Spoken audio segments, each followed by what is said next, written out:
Good morning all of you. कैसे हो आप सभी बच्चों? आज हम अपने हिंदी का जो हमारी क्षितिज की किताब है वो निकाल लीजिए। उसका पार्ट नंबर हम 2 पढ़ेंगे, लहासा की ओर। पार्ट नंबर 1 जो था बच्चों वो 2 बैलों की कथा थी। इसके बारे में मैंने पहले आपको करा दिया है। आज लहासा की ओर पढ़ेंगे। बच्चों जो लहासा की ओर है ये एक यात्रा वृत्तांत है। लेखक जो थे वो लहासा गए थे। लहासा जो है वो तिब्बत की राजधानी है।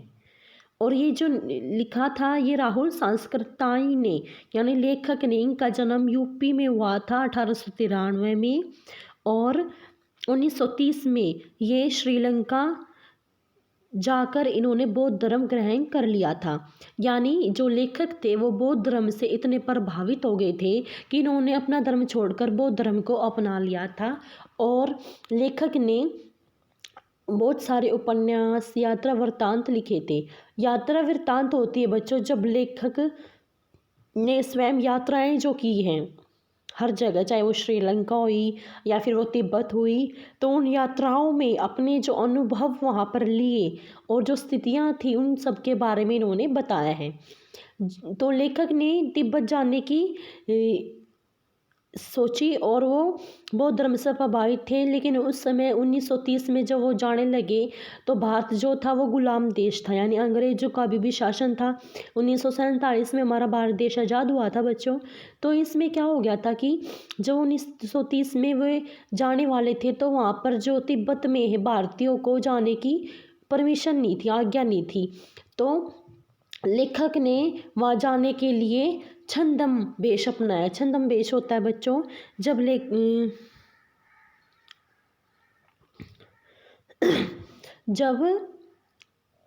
कोई अपना स्वयं खुद की पहचान छुपाकर दूसरे वेश में जाए।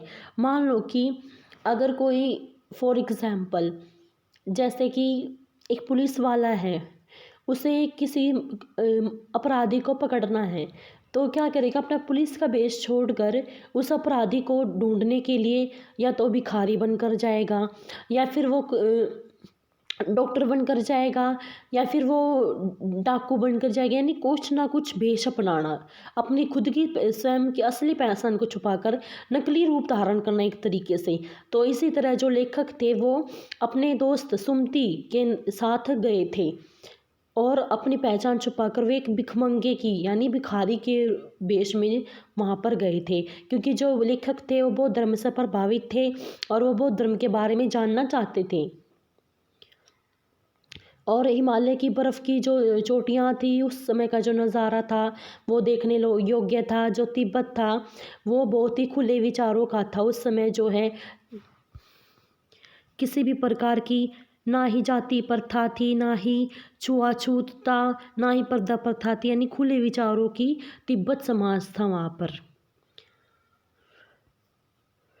तो जो लेखक जी थे वो नेपाल की राजधानी से, नेपाल के रास्ते से तिब्बत में गए थे अपने दोस्त सुमति के साथ।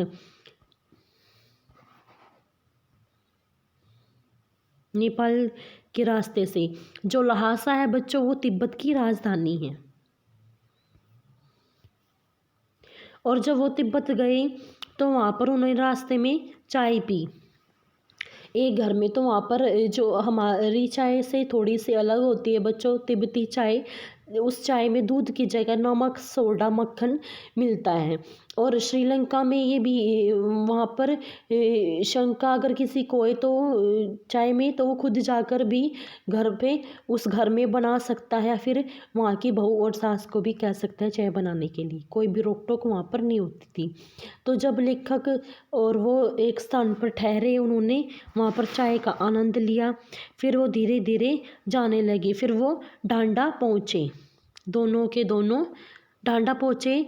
तो वहाँ पर सुमति के जो यजमान थे वहाँ पर मिले और उन्होंने उस समय एक अच्छा रहने को स्थान मिल गया था। लेकिन जब वे 5 साल बाद लौटे तो वे अच्छे सूट बूट में थे, उन्हें अच्छा स्थान वहाँ पर रहने को नहीं मिला था। क्यों नहीं मिला था? क्योंकि वहाँ पर जो है शाम के टाइम पर जो है जो तिब्बती हैं वे छंद पीकर यानी शराब पीकर वहाँ पर क्या होते थे, लोटपोट हो जाते थे और उन्हें किसी भी प्रकार की कोई भी खबर नहीं रहती थी।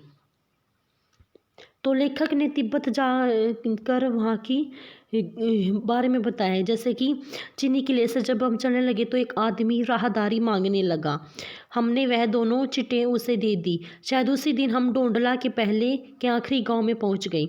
यहाँ भी सुमति के जान पहचान के आदमी थे और भिखमंगे रहते भी ठहरने के लिए अच्छी जगह मिली। 5 साल बाद हम इसी रास्ते लौटे और भिखमंगे नहीं, एक भद्र यात्री के वेश में घोड़ों पर सवार होकर आए थे। किंतु उस वक्त किसी ने हमें रहने के लिए जगह नहीं दी और हम गाँव के एक सबसे गरीब झोपड़े के में ठहरे। बहुत कुछ लोगों की उस वक्त की मनोवृत्तियों पर भी निर्भर है। शाम को वे छंद पीकर होश वोश गुम कर देते। अब हमें सबसे विकट डोंडला पार करना था।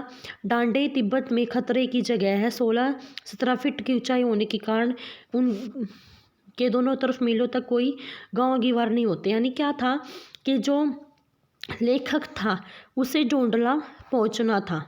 तो डोंडला जब पहुँचे तो उस टाइम जो था 16-17 फीट की ऊंचाई पर जो था एक ऊंचे ऊंचे पहाड़ थे और वहाँ पर जाने के लिए बहुत सी दिक्कत आई। तो जो सुमति लेखक ने सुमति से कहा कि घोड़ों का प्रबंध किया जाए, हम घोड़ों पर सवार होकर जाएंगे। तो वो क्या हुआ कि वो घोड़े पर सवार होकर जाने लगे।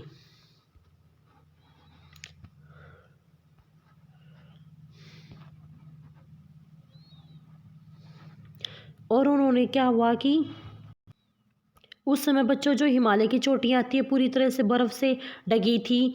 जो घोड़े पर सवार होकर गए तो वहाँ पर वो पहुँचे उस जगह पर और फिर कुछ समय वे विश्राम करने लगे। लेकिन क्या हुआ कि उन्हें वहाँ पर जो 16-17 हज़ार किलोमीटर की यात्रा थी वो ज़्यादा वो नहीं हुई। और फिर क्या हुआ, उन्हें बहुत ही ज़्यादा आनंद मिला उस जगह को देखकर, क्योंकि एक जगह तो वहाँ पर पहाड़ थे ऊंचे ऊंचे, बर्फ़ की हिमालय की चोटियाँ ही थी और दूसरी तरफ हरियाली थी। यानी दूर दराज तक कोई भी गांव वगैरह उस समय नहीं थी आसपास। तो उन्हें वहाँ पर जाकर बहुत ही अच्छा आनंद की महसूस हुई। एक ये था बच्चों की जो तिब्बती था, जो ज़मीन थी वहाँ पर जमींदारों में बटी हुई थी। तो दोनों के दोनों वहाँ पर पहुँच गए थे। फिर जो नमसे थे उन्होंने उनका बहुत ही अच्छे से स्वागत किया था। जब वे रास्ता भटक गए थे दोनों मित्र, एक बार ये हुआ कि रास्ता भटक गए थे तो लेखक ने पूछा किसी से, तो उन्होंने उसे सही रास्ता दिया और फिर वे सही स्थान पर पहुंच गए थे। तो वहाँ पर सुमति के और लेखक के बहुत से यजमान थे। फिर उनको रास्ता मिलने के बाद उन्होंने क्या किया कि नमसे से परमिशन ली और नमसे की मदद से वे वहाँ पर रहने लगे। तो फिर वहाँ पर क्या कर रहे थे, कपड़े से बने जो बौद्ध धर्म के जो मंत्र थे, जो ज्ञान थे, वो बांटने लगे। तो वहाँ पर बौद्ध भिक्षुओं के बेस में गए थे तो उन्होंने अन्य को भी दिए। आसपास के गांव में वो उन्होंने प्रचार प्रसार किया।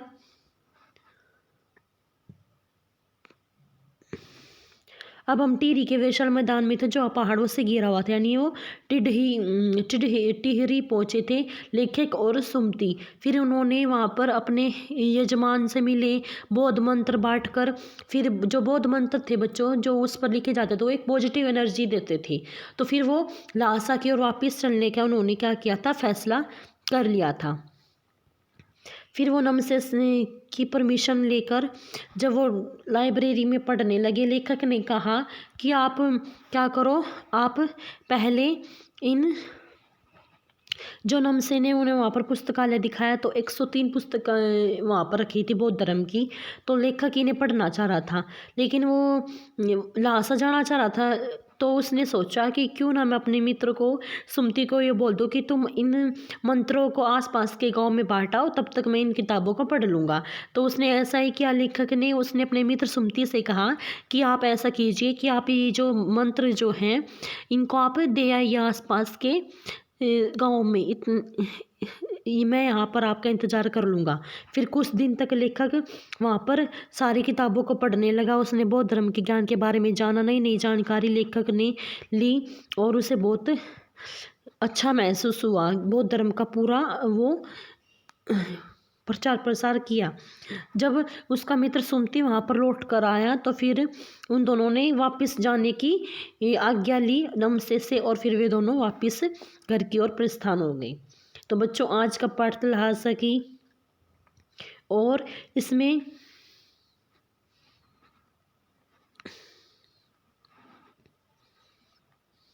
उन्होंने कहा कि हमने अपना सारा सामान बिठ पर लादा और भिक्षु नमसे से विदाई लेकर हम चल पड़े थे। तो क्वेश्चन आंसर है बच्चों, इन क्वेश्चन आंसर्स को कराने से पहले बच्चों मैं MCQ करा रही हूँ आपको 1 वर्ड में। जैसे कि लेखक कहाँ जाते हुए रास्ता भटक गया था, तो जो लेखक था वो लंडकोर जो था वो बीच में रास्ता था, वहाँ पर जब वो घोड़े लेकर जा रहे थे तो बीच में क्या हुआ कि जो उनके जो अनुयायी थे वे भी भूल गए थे, रास्ता भटक गए थे। तिब्बत में भिक्षु को क्या कहते हैं, तो तिब्बत में भिक्षु को नमसे कहते हैं, भिखारी को नमसे कहते हैं वहाँ पर। मंदिर में कितनी पोथियाँ थी, जैसे कि मैंने आपको बताया जब वो मंत्रों को बांट रहे थे तो नमसे से मिले थे और फिर वहाँ पर एक पुस्तकालय में गए तो वहाँ पर उनको 103 जो पोथियाँ मिली थी, किताबें मिली थी, जिनको लेखक ने वहाँ पर रहकर कुछ समय पढ़ा। भारिया किसे कहते हैं, तो भारवाहक कूली को कहते हैं जो सामान को उठाता है। सुमति कौन था, तो सुमति कौन था भाई, एक तरीके से वो मंगोल भिक्षु भी था, लहासा की यात्रा में लेखक का साथी दोस्त भी था, एक पुरोहित भी था, यानी सभी चीज़ें थी उसमें। नेक्स्ट क्वेश्चन है बच्चों, मैं अब पुस्तकों के भीतर या इस कथन का आशय, यानी लेखक पुस्तकें पढ़ने में रम गया था। लेखक व उसका मित्र किस भेष में यात्रा कर रहे थे, तो वो उन्हें वहाँ पर वैसे तो भारतीयों को जाने की आज्ञा नहीं थी, तो वो किसका भेष अपनाया था बच्चों, उन्होंने भिखमंगी का।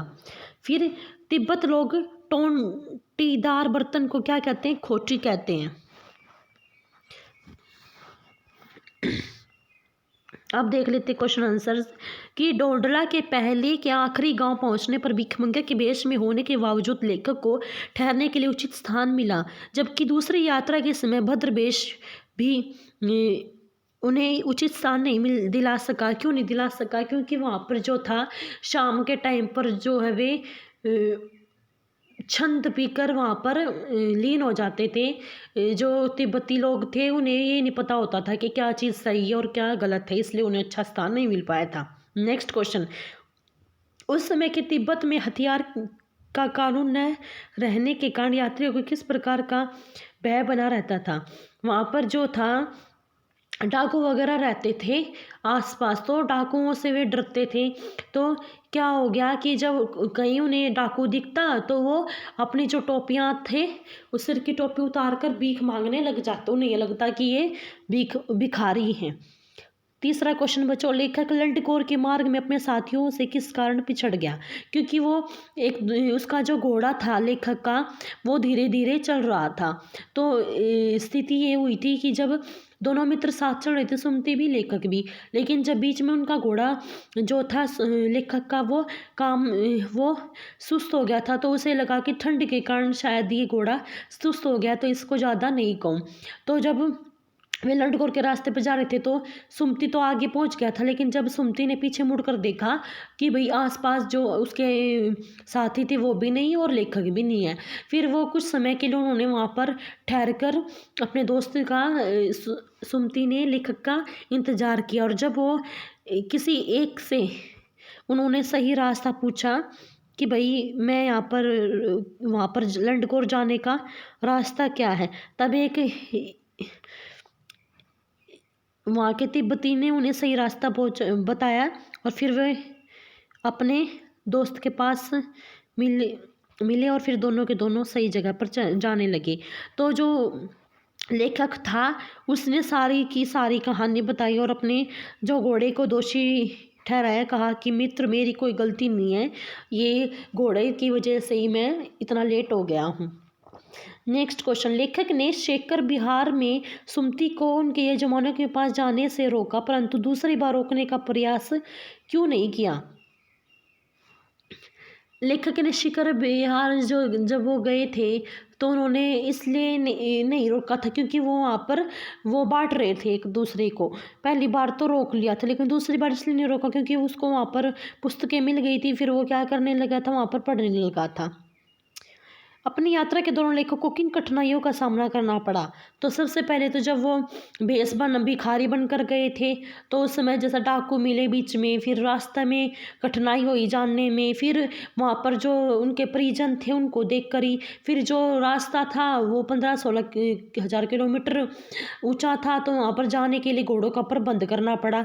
घोड़ों का प्रबंध करा तो एक घोड़ा सुस्त हो गया, फिर वहाँ पर वो लेट हो गए, फिर वो कहीं और रुके, फिर उन्होंने नमसे से आज्ञा ली, फिर वहाँ पर वो पढ़ने लगे, फिर वहाँ पर उन्होंने इंतजार किया, जगह जगह घूमे, फिर वो दोबारा परमिशन लेकर अपना सारा सामान लेकर आए, यानी बहुत सी कठिनाइयाँ उन्हें देखनी पड़ी। नेक्स्ट क्वेश्चन, प्रस्तुत यात्रा वृत्तांत के आधार पर बताइए कि उस समय का तिब्बती समाज कैसा था। तो उस समय जो तिब्बती समाज था बच्चों खुले विचारों का था, वहाँ पर किसी प्रकार के सामाजिक जो भेदभाव नहीं था, जैसे महिलाओं के साथ अच्छा व्यवहार होता था, पर्दा प्रथा जाति प्रथा छुआछूत नहीं थी, सब मिलजुल कर प्यार प्रेम से रहते थे। क्वेश्चन सेकंड में पुस्तकों के भीतर था नीचे दिए गए विकल्प में कौन सा सही है। तो यानी लेखक पुस्तक पढ़ने में रम गया, यानी पहला आंसर आएगा क्योंकि जो लेखक था वो लगभग जो 103 जो पोथियां थी बच्चों, वहाँ पर देखो यहाँ पर जैसे ये मैंने दिखाई थी ये पुस्तकें थी, उसने अपने दोस्त को कहा कि आप इनको मंत्रों को बांटाइए आसपास के गांव में, यहाँ पर आपका इंतजार करूंगा। तो उन्होंने इंतजार में बौद्ध धर्म की जितनी किताबें थी सारी पढ़ी, ज्ञान लिया और उन्हें बहुत ही ज़्यादा अच्छा हुआ महसूस। तो आज के लिए बच्चों इतना ही, अगर कोई क्वेरी हो तो पूछ लेना बच्चों। धन्यवाद।